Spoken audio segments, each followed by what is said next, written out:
আসসালামু আলাইকুম dear viewers. আজ আমি ন্যারেশনের উপর একটি ক্লাস করব। আমি ন্যারেশনের উপর অনেকগুলো ক্লাস করেছি।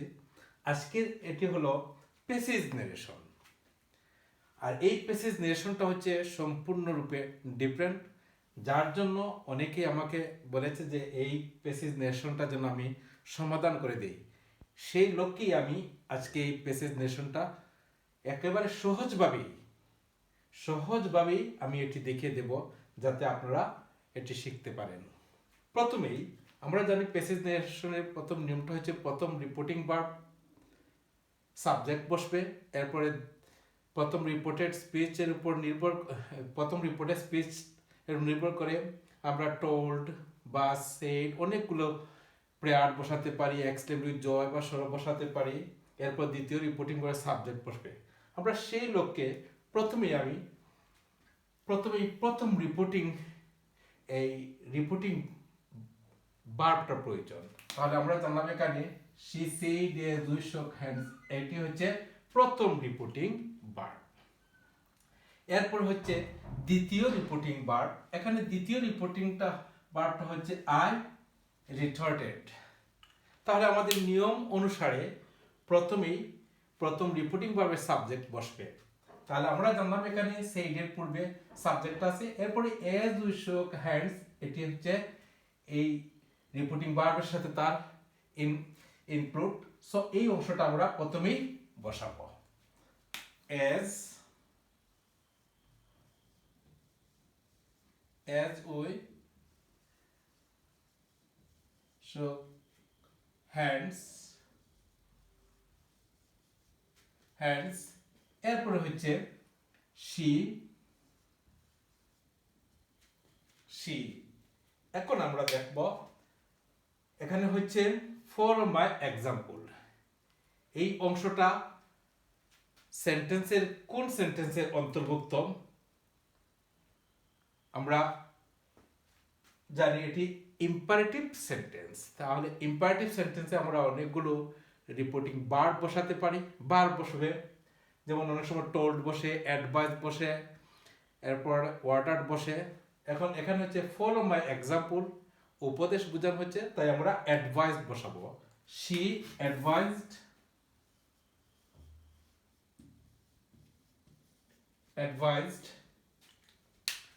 এখন আমরা দ্বিতীয় রিপোর্টিং ভার্বের সাবজেক্টটাকে অবজেক্ট রূপে নিয়ে আসতে হবে। এখানে আমরা জানি দ্বিতীয় রিপোর্টিং ভার্বের সাবজেক্টটা হচ্ছে আই। তাহলে আই অবজেক্ট হচ্ছে মি। আই অবজেক্টটা হচ্ছে মি। আমরা জানি ইম্পারেটিভ সেন্টেন্সে ইনভার্টেড কমা তুলে টু বসাতে হয়। এখন আমরা টু বসালাম, তারপর যা আছে সব বসবে। ফলো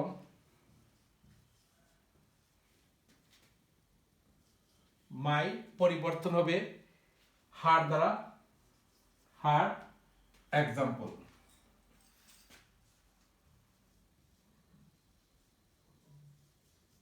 এই হচ্ছে আমাদের প্রথম অংশের কাজ শেষ হলো।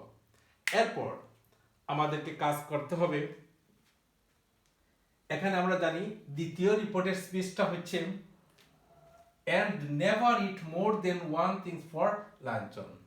এখানে কিন্তু দ্বিতীয় অংশটা হচ্ছে বাক্যটা শুরু হয়েছে and never eat more than one thing for luncheon। এভাবে যদি কোনো বাক্য থাকে তাহলে আমরা এই এক্সাম্পল আছে এখানের সাথে সরাসরি ইনক্লুড করব। and never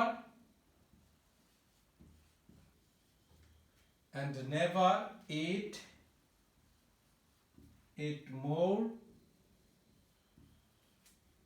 more than one thing for luncheon।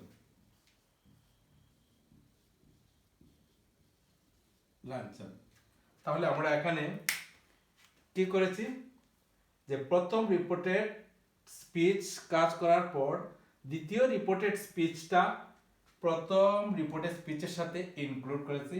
এর কারণটা হলো এখানে কিন্তু দ্বিতীয় অংশটা শুরু হয়েছে এন্ড দ্বারা, and never eat more than one things for luncheon।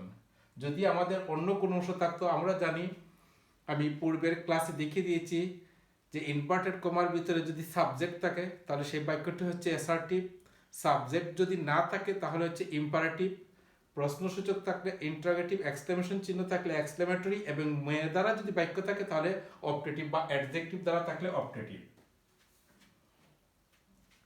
তারপর হচ্ছে এখন আমাদের দ্বিতীয় রিপোর্টিং ভার্বের সাবজেক্টটা হচ্ছে এখানে আই, আমি বসিয়েছি আই। এখন এখানে প্রথম অংশটা তৃতীয় রিপোর্টের স্পিচটা হচ্ছে I will it nothing for dinner, I will do better then that, এটি হচ্ছে তৃতীয় রিপোর্টেড স্পিচ। এখানে আমরা রিপোর্টিং ভার্বের সাবজেক্ট বসিয়েছি, জানি আমরা I will do better then that, এটি অ্যাসার্টিভ। এখন আমরা টোল বসাতে পারি, এখানে যখন রিটর্টের শব্দটা আছে সেই ভার্বটি আমরা বসিয়ে দেব, আই রিটর্টেড। তারপর আমরা জানি এই বাক্যটি হচ্ছে অ্যাসার্টিভ, আর অ্যাসার্টিভের কাজ করতে হয় চারটি। প্রথমেই ইনভার্টেড কমা তুলে বসাবো দ্যাট, তারপর এখানে সাবজেক্ট হচ্ছে আই কোনো পরিবর্তন হবে না, এর কারণ হচ্ছে প্রথমেই এখানে যে রিপোর্টিং ভার্বের সাবজেক্ট আছে, এই যে সাবজেক্ট আছে এই সাবজেক্টের উপর নির্ভর করেই রিপোর্টের স্পিচে থাকা সাবজেক্টটা পরিবর্তন হয়। তাহলে এখানে আই আছে, বসবে আই, ডাবল এল মানে উইল, উড, এরপরে হচ্ছে ডু, আর যা আছে তাই বসবে, কোনো পরিবর্তন হবে না, দেন দ্যাট,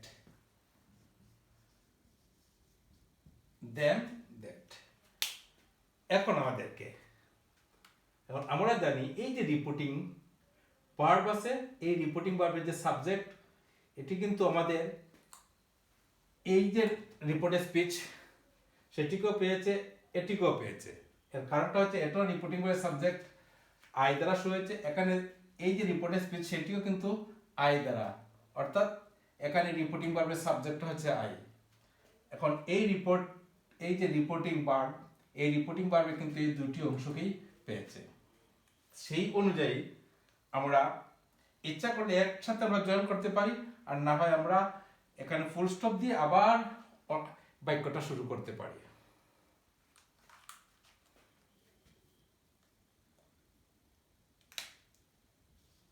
আই, এই বাক্যটা যদি একসাথে জয়েন করি তাহলে আমরা এডেড দ্বারা সাবজেক্টের প্রয়োজন হবে না, কিন্তু যদি আমি সেপারেটলি করি তাহলে অবশ্যই সাবজেক্ট বসাতে হবে, তারপর আমাদের বসাতে হবে অ্যাডেড।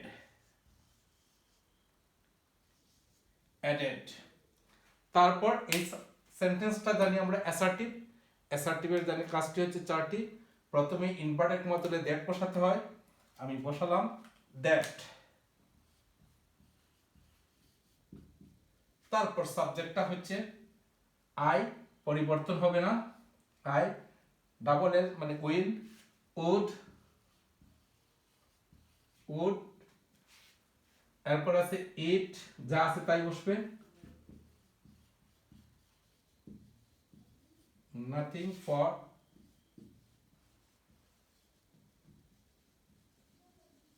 ডিনার, টু নাইট হচ্ছে দ্যাট নাইট,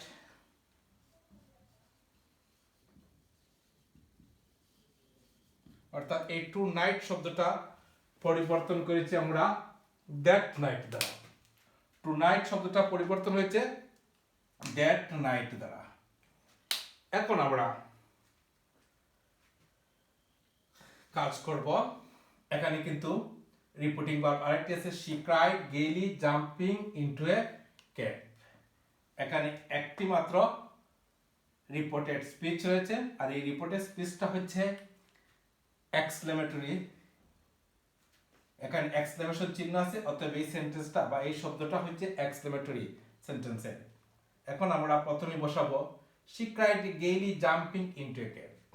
তাহলে আমি এই যে প্রথম অংশ করেছিলাম রিপোর্টিং ভার্বের সাবজেক্ট, রিপোর্টিং ভার্ব এবং সাবজেক্টের পরের অংশটা যা আছে সামনে বসবে, সেই অনুযায়ী আমাদেরকে কি করতে হবে, জাম্পিং ইনটু এ কেভ আমরা সামনে বসাবো।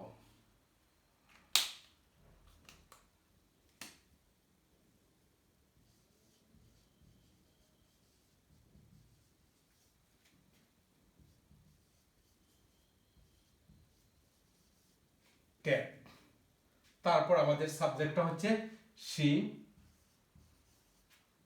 she cried, ভার্বটা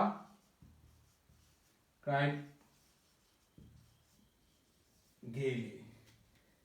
এরপরে এই যে হিউমারিস্ট, আমরা এই সাবজেক্টটা তো পেয়েছে, সেই অনুযায়ী একটি জানি আমরা এক্সক্লেমেটরি। তাহলে এই এক্সক্লেমেটরি সেন্টেন্স যখন, সেই জন্য আমাদের এই ধরনের এক্সক্লেমেটরি সেন্টেন্সটা একটু ডিফারেন্টলি করতে হয়। যদি আপনারা বলেন তাহলে আমি এই ধরনের এক্সক্লেমেটরি সেন্টেন্সকে কীভাবে ন্যারেশনকে ডাইরেক্ট ন্যারেশন থেকে ইনডাইরেক্ট করতে হয় আমি অন্য কোনো ক্লাসে দেখে দেব। আজ শুধু সামান্যভাবে বা কম সময়ে এটিকে বলবো। এই ধরনের এক্সক্লেমেটরি সেন্টেন্স যদি থাকে তাহলে আমরা কল্ড শব্দটা বসাতে হবে, কল্ড। এরপরে এখানে যে সাবজেক্ট অবজেক্ট আছে মি, এখানে অবজেক্টটা